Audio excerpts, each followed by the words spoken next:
All right, so Kevin, if we get through today's episode in one piece, I think we may have earned ourselves a gold star. A little more than a gold star. I think that we have deserved to treat ourselves in the most adult-like manner possible, which for me is ordering a bunch of Chinese food. Like, I'm not talking about the authentic Chinese food that you would get in China or maybe win Michelin stars with, but the Americanized, greased up stuff that's going to leave you in a coma 12 hours later. Well, yeah, I think that kind of guilty pleasure sums it up perfectly. The greasy, Americanized Chinese food.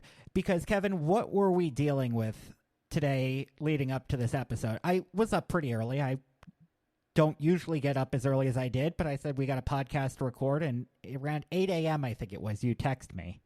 Yes, so apparently there's a bend not too far away from my home, and some guy went around the bend a little too fast and ended up hitting the telephone pole. And, like, it's not like somebody, like, hit the pole and it cracked or something and he just spun away or everything. No, this pole was, like, legit suspended by the wires. It was broken in half and it just hanging right there. You sent me a picture of this thing, and for the listeners, we're trying to do this justice. For the viewers, you could see the picture we're putting up on screen at this point. This thing, it looks like he drove a chainsaw into the thing, and I've never seen that much damage. No, it doesn't look like he drove a chainsaw in it because it's all splintered and everything like that. If it was a chainsaw, it would have gone clean through. This is actually it's even dynamite worse to it or something. Yeah, I've never seen. How fast did you have to be going to be able to snap that telephone pole in half?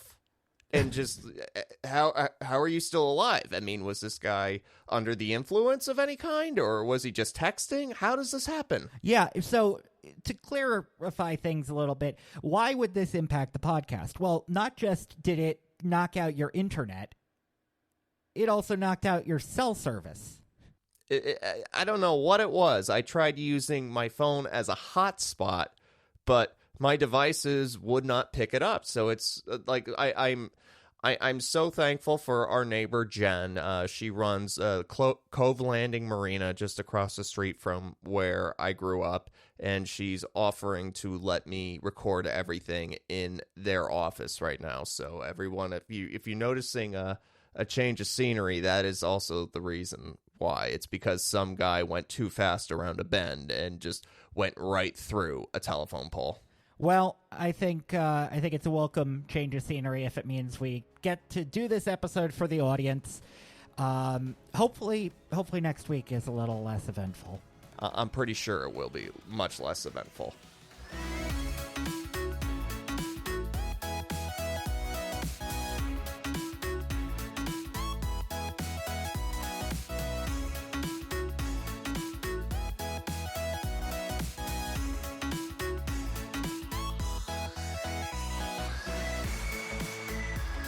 Okay, so I see that you've got your crystal ball beside you right there. What are the spirits telling you today, Coda? Well, it's greener than usual. I see a bunch of numbers raining down, and it seems we're in some sort of a computer program, and there's pills and... Are you talking about The Matrix? Are we doing The Matrix today? Oh, I think that is what I'm talking about, but no, that's not today's movie. What is raining down? I thought it... Oh, it's not computer code. It's rain, because...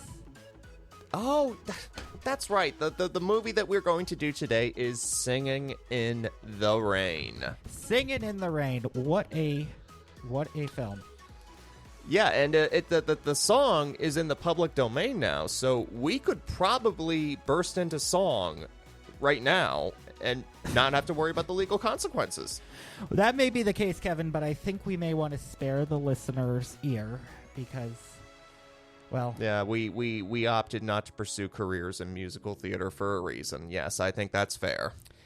But if we can clear a recording of it, then maybe we'll insert that here. But if not, just imagine we're decent singers singing it.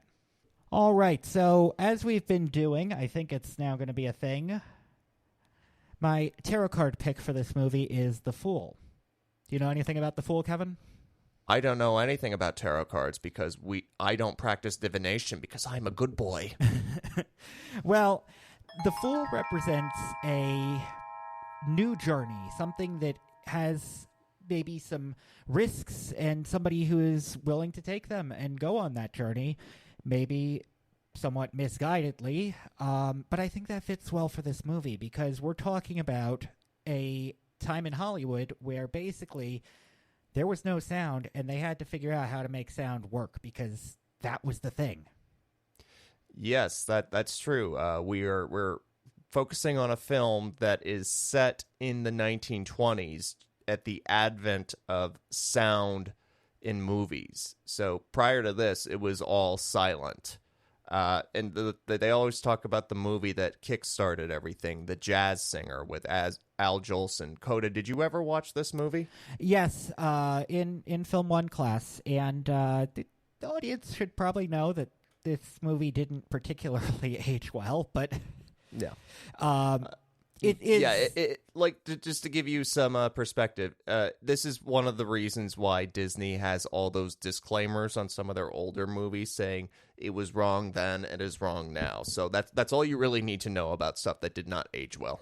Yes, but anyway, in Singin' in the Rain, basically we're talking about the phenomena after that movie, and people really love this talking picture concept. So, Kevin, how about you give us the rundown of Singin' in the Rain? Yes, so silent movie star Don Lockwood, who is played by Gene Kelly, is producing his first talking picture while falling in love with the chorus girl who is dubbing the lines of his public girlfriend, Lena Lamont. Yeah, so Lena is, how would we... I would say a character with no redeeming qualities. Yeah, I think that's pretty fair. She's quite a diva. I mean, she's been spoiled by being a movie star, so she's got the high paychecks and, gets to live the lavish life, and she's never really had anybody tell her no before.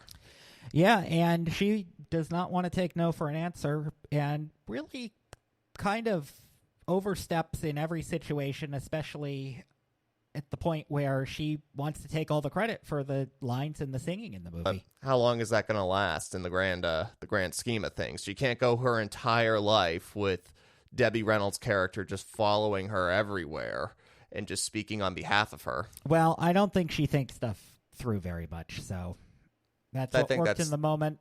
It works for her. That's a fair assessment, I think. All right, so this was my pick this week. You had 2 picks back to back, and now I'm going to do 2 picks, and then I think we'll go back to 1 and 1. But this film, it's one that I've been familiar with for quite a while. The first time that I really understood what this movie was about, because you've heard of it, Singin' in the Rain, that's a very famous song and the movie, but the actual storyline, the first time I was introduced was in The Sweet Life of Zack and Cody. They did an episode where basically they were putting on High School Musical as the musical, and one of the characters, London Tipton, who's an heiress, very much like this character in the actual movie. Well, we should point out that this is a show that came out 20 years ago, and the character's name is London Tipton. She's the heiress of a hotel corporation, so it was meant to be modeled off of Paris Hilton. So, for some of our younger listeners. I don't know, would our younger listeners even know Paris Hilton? I don't know. I mean, some of them might be worldly. Well, anyway, so this character basically is quite a diva, and she has this singing part in the show, but she can't sing, so they have to have the character Maddie, who's played by Ashley Tisdale, who is actually in High School Musical. Incredibly meta. Yeah, it really meta, and they have this ongoing joke where they're like, "What, you think he looks like Zac Efron, but I don't look like Ashley Tisdale?" And it's her saying the line. Anyway, they do this scene where she has to be the voice for London, and they say, "Oh, we'll do Singin' in the Rain," and I was like, "What? How does that make any sense?" And then I found out that was the plot of Singin' in the Rain. But yeah, so then fast forward several years, I see this movie while I'm in high school, and then again in film one we watched it because again this whole episode, the theme is meta, very meta. So in that class we watched it because we were talking about silent movies in the industry and stuff, but we also watched it on its own merits. And another connection that I have, I'm talking a lot today, but Emma Stone in La La Land pumped herself up to do that part by watching this movie, and yeah, she kind of actually realized how big the shoes were to fill, but it got her in the mood, and that's basically my history with the movie. Well, it certainly paid off for her because she won an Academy Award for it. Yeah, that's true. She talks about it. She's like, "Oh, well, I could never do that," and then she actually does the performance. But yeah, I think it just shows how this movie permeates in Hollywood throughout the decades. Mm-hmm. Yeah, I totally agree with you. So this is my first time watching it. So I had been long aware of this movie all throughout my life. I probably discovered it when I was in middle school, but, not being too much of a musical guy, I wasn't very interested. So when you proposed watching this was my first time after a few decades of just ignoring it. And to make this very clear, once again, I'm not a musical guy, but I really like this. I mean, the clear sign that it had a good mark on me was that I caught myself singing the Moses Supposes dictation song. Diction. I love that number. That's one of the possibly my favorite in the entire movie, but there's a lot of catchy tunes, and that one, there's something about it where it's Moses Supposes. Very rhythmic, and I think a lot of the songs could get stuck in your head, but that one takes the prize. And above all, I was impressed with the dancing. I mean, I was saying earlier today when we were planning everything, there is a reason why dancers are usually in such great shape. It is such a physically demanding activity. I mean, if you have any weight on you, it's probably going to be burned off in a week or two. Yeah, it's high aerobic activity and coordination, so much of it. And again, the actors in this movie, like we talked about in White Christmas, are triple threats. And they go on to make a joke about what's her name not being a triple threat because she's three liabilities. But yes, Lena. Yeah. So we've already forgotten her name. That proves that she's not a character worth investing in because And my favorite detail also about all the physically demanding aspects of this, Donald O'Connor, who played Cosmo Brown, was hospitalized for a few days after he finished filming the Make 'em Laugh routine. And here's my favorite part, was in the days afterwards, they looked at the footage, and I can't remember exactly what the detail was, but they realized, we can't use this. We have to shoot this again. And he went up and he did it. He did it again. I did not know this story until you told me about it. And could you imagine, given the performance of your life, we didn't get it. We having to do it again. Well, I think that it just makes it all the more memorable if there's an amazing backstory behind it. I mean, like the movie from hell was Apocalypse Now. And I'm not sure if you've heard any of those stories about it, but set was destroyed by a typhoon. Lead actor Martin Sheen had a heart attack in his 30s, and Marlon Brando shows up. He didn't read the script. Not only did he not read the script, he is 300 pounds overweight, and they have to figure out how to shoot him. So that's what makes it all the more memorable in the end. Well, it kind of makes our dilemma this morning seem not nearly as chaotic, but... Anyway, so yeah, definitely these musical numbers are very big, and you really liked one the dream sequence, right? Oh man, that so not only is he dancing just fantastically, it's from a visual perspective, all the lights and all the colors and everything. It's just so surreal. I mean, you can't be bored by this. You're just enticed by everything that you're seeing. It's just, it's a visual masterpiece. And we'll talk about some of the color and Technicolor a bit later, but yeah, that whole sequence is just really fully indulging in everything that they could do and put on the screen and just sending it home. So why don't we go over the basic details right here? It initially premiered at Radio City Music Hall on March 27th, 1952. Coda, have you ever been to Radio City? I have. It's quite the establishment. If you could think of a big theater that you've been in, multiply it by several times. I mean, for perspective, they have 2 organ consoles. Usually one theater organ is enough, but no, they have 2 consoles and totally spectacular. So great venue to premiere a movie such as this. Yeah, I agree. I went there when I was 8, and it was for some Christmas show. This was about 25 years ago. The Rockettes Christmas Spectacular.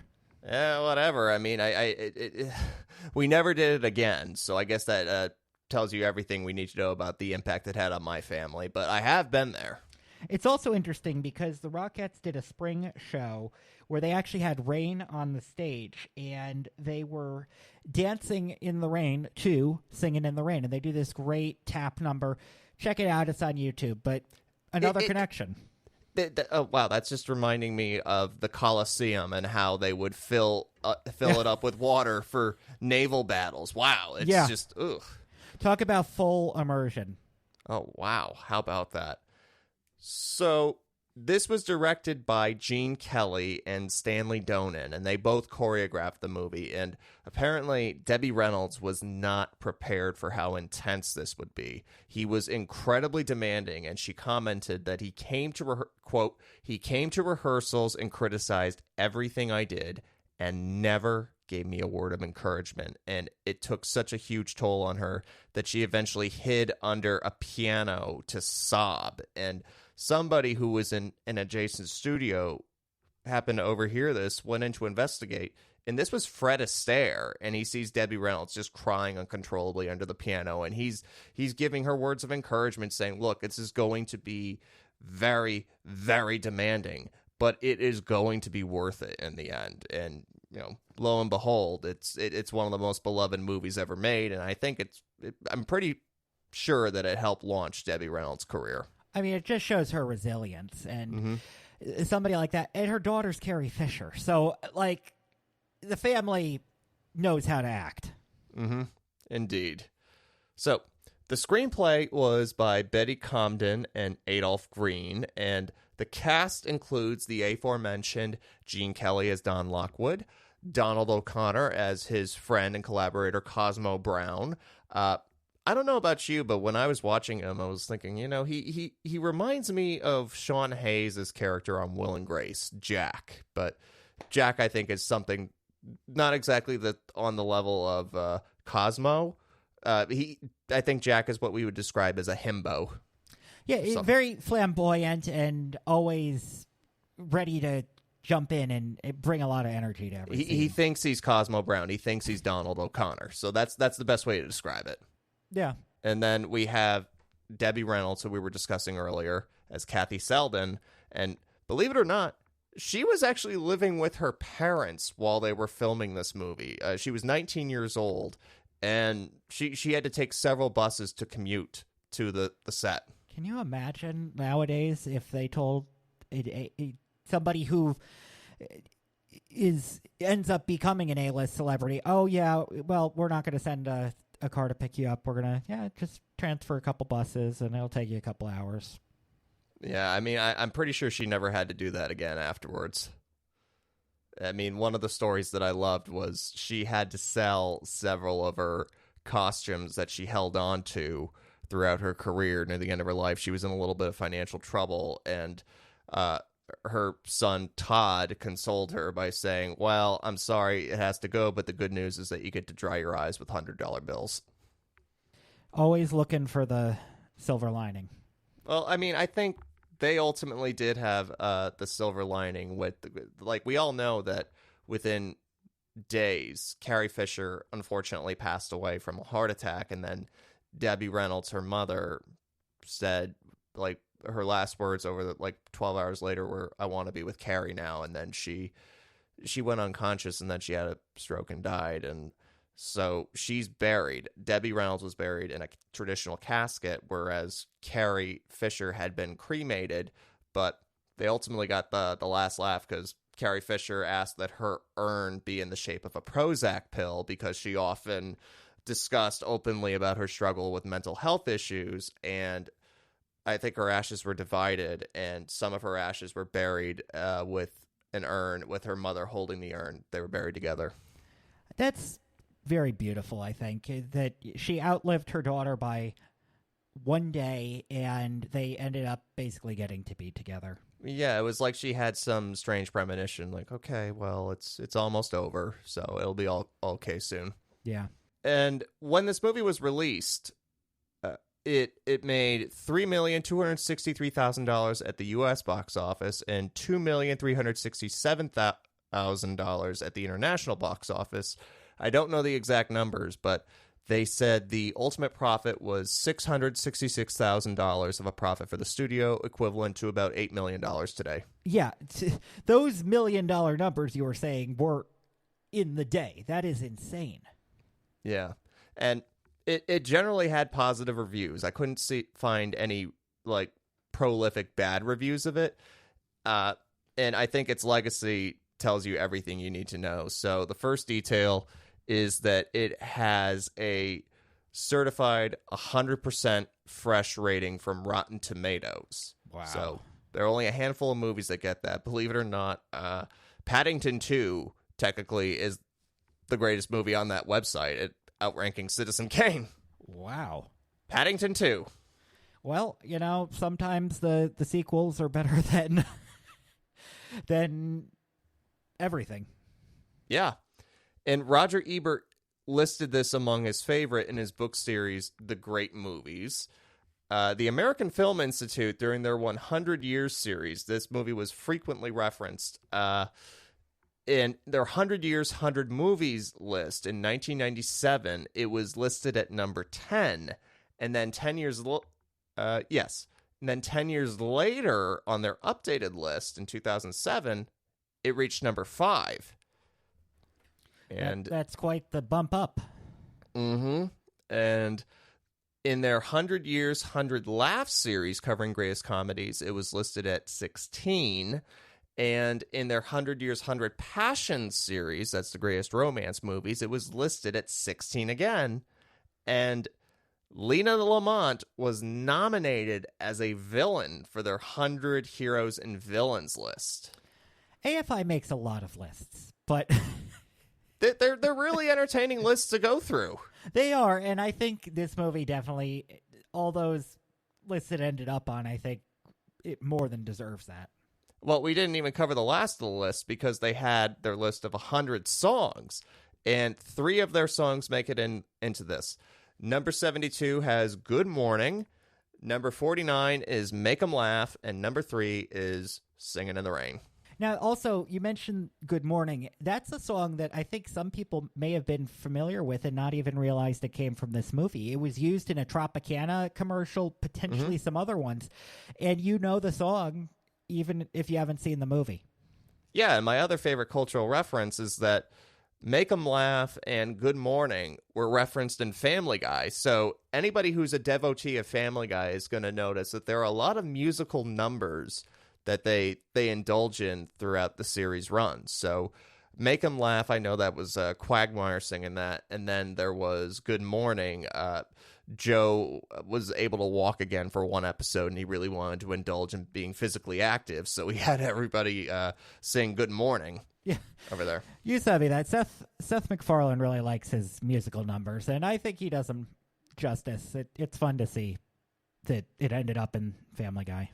And not only has it been lauded by the American Film Institute in like every list imaginable, but it was also included in the National Film Registry. So that is the film division of the U.S. Library of Congress, and it is run by the National Preservation Film Board. Every year, there are 25 movies submitted to the registry, and they can range from a Hollywood classic to an orphan film, like something that the copyright had expired. You know, we talked about It's a Wonderful Life and their copyright issues last time. And these are for culturally, historically, or aesthetically significant films. And in 1989 was when they did their first submission. And they had over 1,000 films nominated by the public. And this was included in the first list. But the qualification to get in there is that 10 years have to pass since the movie has been released. And the most recent releases to have been included in that list have included 12 Years a Slave, The Dark Knight, Iron Man, No Country for Old Men, and WALL-E. Wow. Yeah, it really is an important film, and I think it deserves the merits that it gets. Yeah, like I said, even if you're not a musical guy like me, you're going to enjoy it. And if you are a musical person and not a fan of comedy, I don't know who would be like that, but it's still, there's something there for everybody. Mm-hmm. So the major subject in this movie is silent movies. So I think it's fair for us to talk about our relationship with silent movies.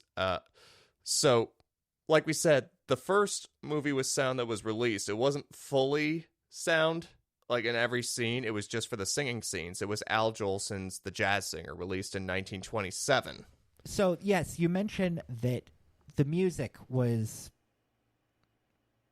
synced up in The Jazz Singer. But what people may not realize is that the dialogue still wasn't the thing being recorded. So they would still have title cards pop up on the screen driving the story forward. They didn't think of using dialogue as a way to, oh, we have this great sound thing, let's have the actors say lines back and forth to each other. They didn't realize that they could do that, and it took them inconceivable. Yeah. We look at it today and we're like, how could they not have thought of that? But they're looking at it through the perspective of, well, this is how we tell the story. Let's just add in the sound. And figuring that out, it was a whole process. Mm-hmm. You think about this also from a historic perspective. So this movie, like we said, it was released in 1952, and The Jazz Singer is released in 1927. That's just 25 years prior. That's basically the equivalent of making a movie today about the introduction of iTunes and the iPod. Yeah, that's crazy. We talk about period pieces, which this was, but still, it wasn't that far off. Yeah. And Coda, what was your own experience with silent movies? So I generally have trouble with reading subtitles or reading very fast. Most people are like, oh, the Star Wars intro and it's so exciting. I'm like, I am anxious that I am not reading fast enough. So a lot of those cards and stuff I found very difficult for me. But stuff like Charlie Chaplin or some of the really early stuff, A Trip to the Moon, where you could really see the visuals drive the story, I always find very fun to watch and go back to. But yeah, it could be a little anxiety inducing. I have to say I'm the opposite. So I think a good movie is not confined to, nor does it exclude any particular genre. So I'm the type of guy who will go crazy for something that is in the Criterion collection. Like, I'll go down all these rabbit holes of watching these actors go through the Criterion closet and take their picks of movies home. But I can instantly go back to, like, watching an Adam Sandler movie from the 90s. No disrespect to Adam Sandler, but Billy Madison isn't exactly pushing boundaries in the art of film. It's not the high arts that you'd talk about with some of the stuff, but yes, it has its own merits. It's a beloved character, okay? Yeah. We'll just leave it at that. And the first silent movie that I had watched was Safety Last, and that's a Harold Lloyd comedy from the 1920s. I watched that in my high school film class, but I've discovered that I am a big fan of Charlie Chaplin over the years. I mean, it's ironic because he disliked talkies, as they were called. He's quoted as saying, "I give the talkies 6 months more, at the most a year, then they're done." Well, that aged very well. Jeez. But there's one thing that he said that I thought was really interesting. He did find a silver lining in the talkies, in which he said, "I could control the music, so I composed my own. I tried to compose elegant and romantic music to frame my comedies in contrast with the tramp character, for elegant music gave my comedies an emotional dimension. Musical arrangers rarely understood this. They wanted the music to be funny, but I would explain that I wanted no competition. I wanted the music to be a counterpoint of the grave and charm, to express sentiment." I think that just goes to show why Charlie Chaplin was so good at what he did, because he tried to think, how can we push this forward? How can we work with this? And he made it work by using the music. And again, I love Charlie Chaplin stuff. It's funny. It's got a lot of character to it. I think, yeah, but that was a thing a lot of people couldn't do at the time. Silent film stars didn't necessarily know how to do sound, and whether their voice wasn't right or whether they just couldn't deal with that many things, a lot of them, their careers ended. Yes. So I was introduced to that aspect of film history in an episode of Family Guy, in which Peter recounts his whole family history, and one of them includes that he had a silent movie star ancestor named Black Eye Griffin, whose career ended because his voice was just like nails on a chalkboard, and it just was incompatible. You sent me that clip, and I'm like, yep, that's exactly what we're talking about. That's what happened with Lena Lamont. It's like she does not have a voice for sound. No, she has a nasally Brooklyn accent. She doesn't use proper grammar. It's really a wonderful depiction of a voice that was not made for film. We talked about the talkies being somewhat of a gimmick, and I think we've seen that with some stuff that just doesn't last. Smell-O-Vision or 3D, a lot of the times people reference those. But one thing that was also somewhat of a gimmick was the idea of introducing color into film.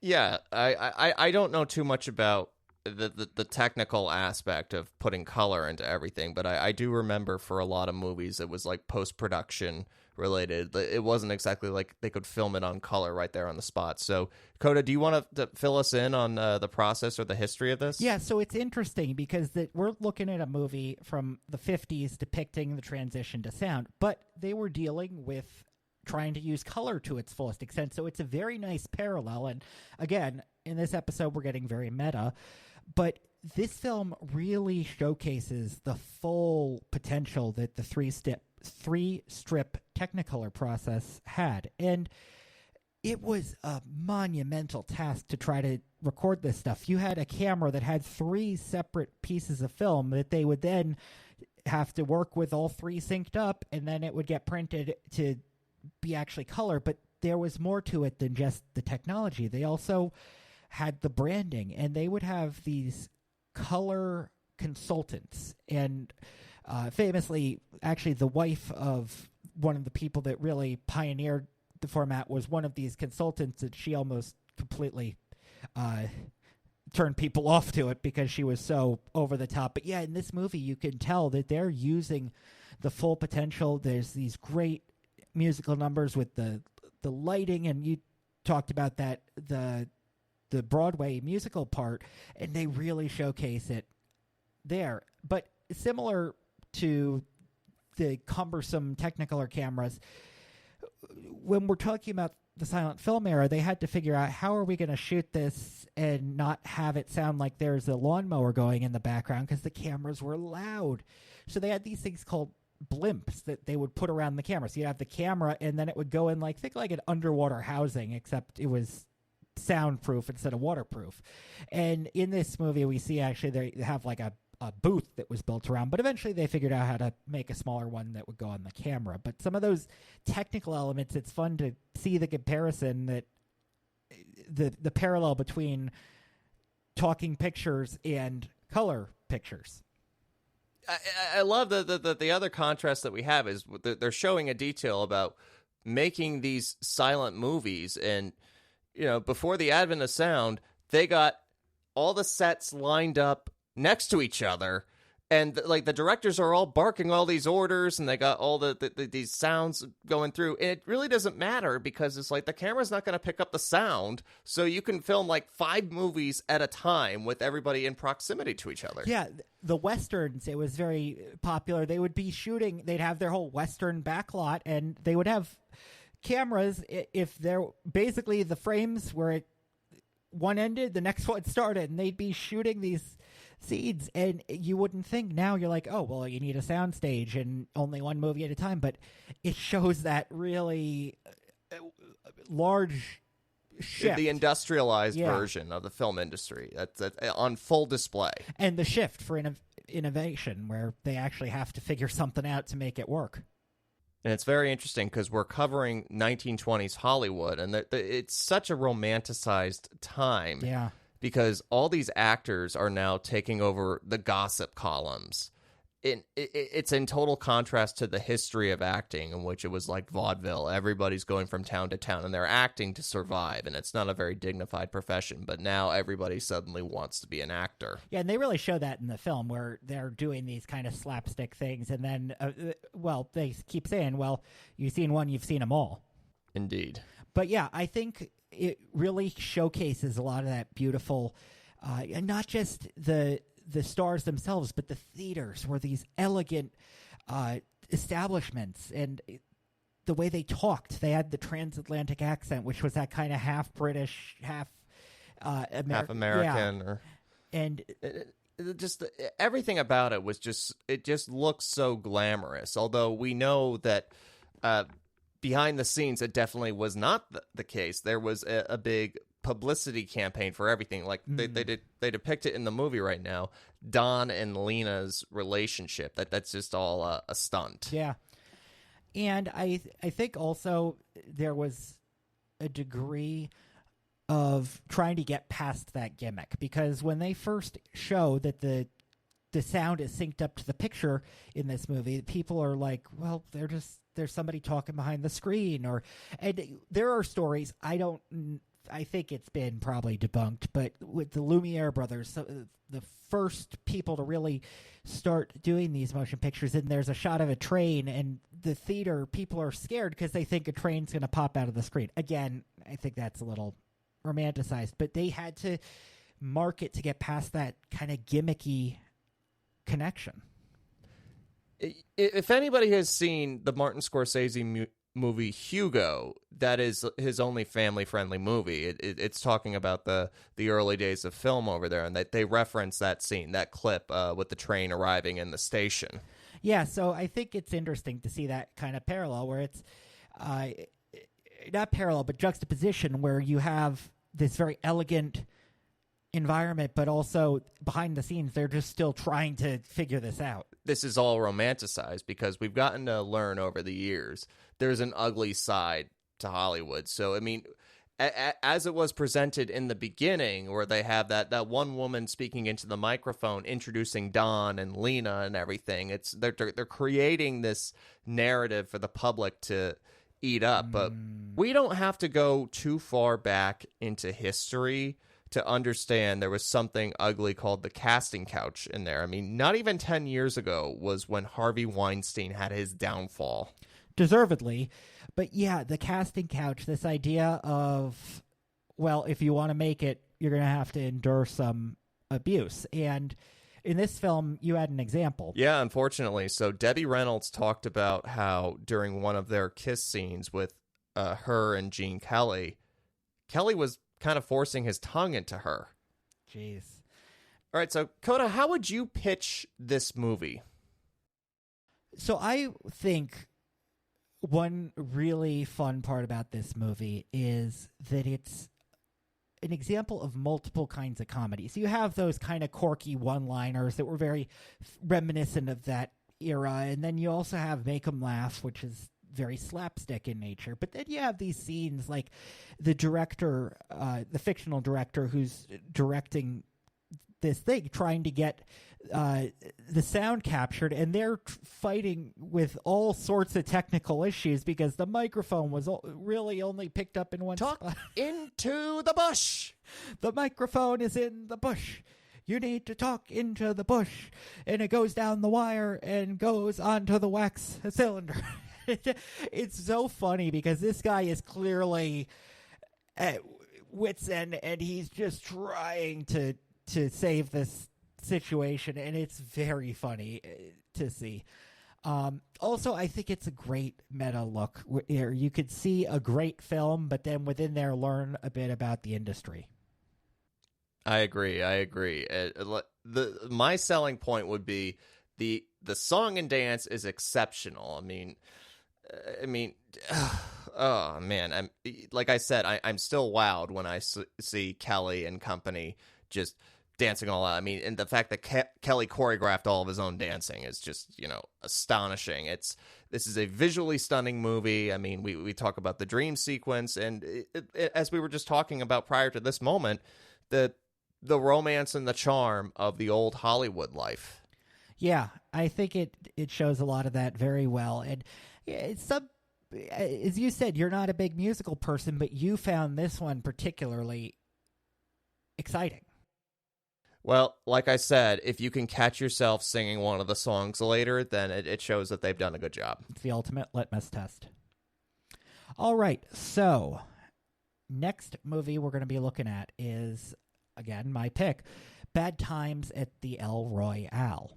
All right, so I'm going to have to go find this on Amazon and pay for a rental. Yeah, or I'd say buy it. It's a good one. All right, I guess I'll buy it.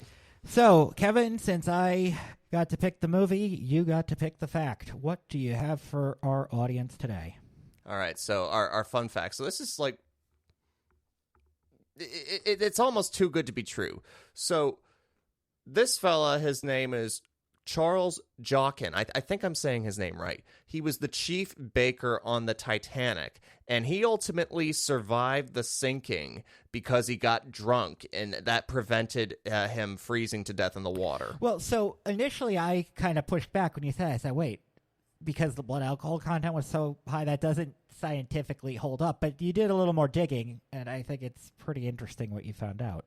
So, according to him, he went down to his quarters at one point and, quote, had a drop of liqueur, which was actually a tumbler half full of liquor, as he went on to specify.